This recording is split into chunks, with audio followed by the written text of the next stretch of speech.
So Joker and Joker folie deux, Madness for Two, which is basically showing me that I have to be part of it as an audience member. When I watched the first movie, I realized how deeply crunched up I was in my life and how much pretty much that violence begets violence is the answer. That's what I saw from the first Joker. Like, hey, that'll solve everything. That'll give all the answers and it'll get everybody behind my back.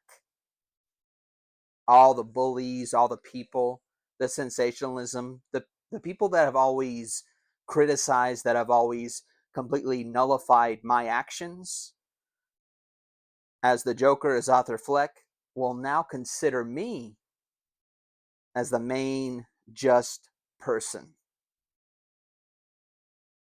And the realization after all those events go through is that there's still the timely matter of there's justice around that. There's sensationalism of the system. There's sensationalism of people overall. The critics in every single person. And criticism wins over.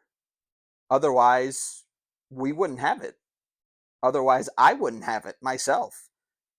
My emotional state matters most, but I realize that the critic is more vapid and somehow wise. But it also dies too. Just like when Nietzsche said, God is dead, there's a point where creativity is dead too. That's why I saw with Joker Madness for Two that we're in on this story where Joker's imagination is dying right in front of everybody.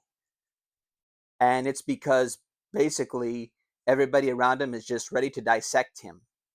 Whether it's the sensational news media or the fanboys, including Lee. Lee is the main Harlequin, is the main fanboy. And that's the main fanboy around him. Whether or not I came to do all these things and to lie to you and to do all these things to be with you, in any kind of iteration, that's what you are.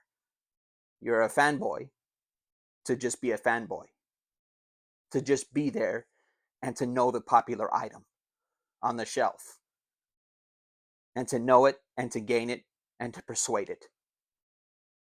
Just like Murray having to be shot wasn't going to be the resolution. It was going to be an answer at the time. But it didn't resolve anything, did it? It made everybody cheer. It made everybody cheer inside and outside.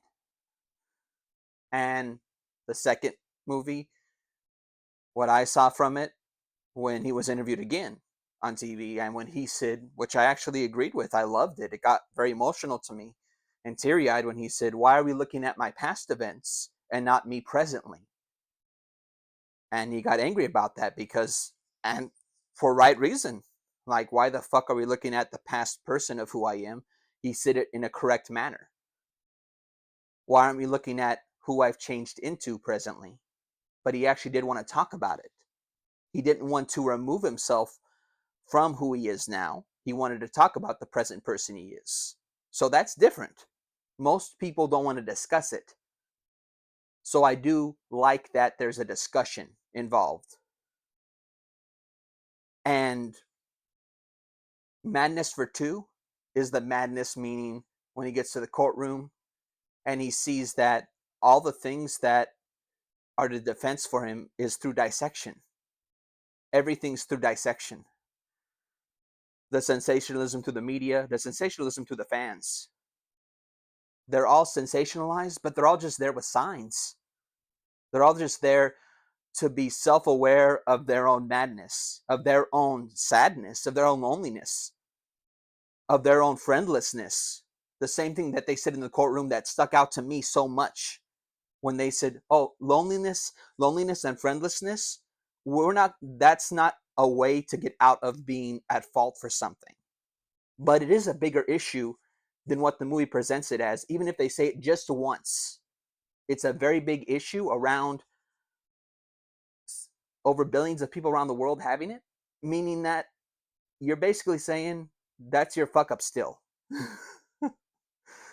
But literally, that's a big weight on a lot of people's shoulders that people still have to pay for their lives every single day, whether it's financially, mentally, emotionally, whatever it is. In all those ways, we're paying for it. And that's why, literally, every time I see Joker writing anything, Arthur Fleck writing anything, he's literally writing nothing. He's drawing a picture and then he's scratching over it because his imagination is getting taunted at by everybody. So when he talks to Mr. Bubbles, first thing he does is bully Mr. Bubbles because he's in a position of power now. So he bullies him. He bullies him, and then Mr. Bubbles has a chance to speak and talk back to him and say something in return. He says, "You were the nicest person to me when I went to work. You were the nicest person to me, and I couldn't go back to that work ever again. I could never return there because I was so scared. And that's because of you." So there's literally no return for him either. So this isn't you only. This isn't a singular person that's not going to be able to return now. This isn't Arthur Fleck only now. And that's what Arthur isn't realizing. And I think him turning around and saying, "I have no more questions," being emotional, not wanting to discuss those things is something I recognize. Those discussions not wanting to be had, I see that right away. I just want to be this person. I've been around those people. In that moment, I've seen that kind of person that's like Arthur Fleck who doesn't want to discuss anything. And that's some bullshit. That's some big bullshit right there. You want to define other people, but now you don't want to discuss the subject that really matters here. And you want to make it your courtroom, not the state's, not whatever it is. But the dissection, I don't necessarily agree with because it's basically dissecting his character and the laughter that he has and the things that he have. Oh, it's something he's happy, and that I don't agree with. I think that's stupid too. And the fact that they take so much out of him to dwindle him down. He's not anti-hero. He's not a hero. They dwindle him down to nothing. That's what the whole point to me of what I saw in this story is that he's neither of those things. He's never been one of those things. The only persons that made him one of those things is literally the sensational audience, the fanboys, and literally the people watching everything around it. The news coverages, everything whatsoever. Those are the ones that really look at it and go, "Yep, that's who Arthur Fleck is." So at the beginning of the movie, when that cartoon came up, it's the shadow that comes out, not Joker.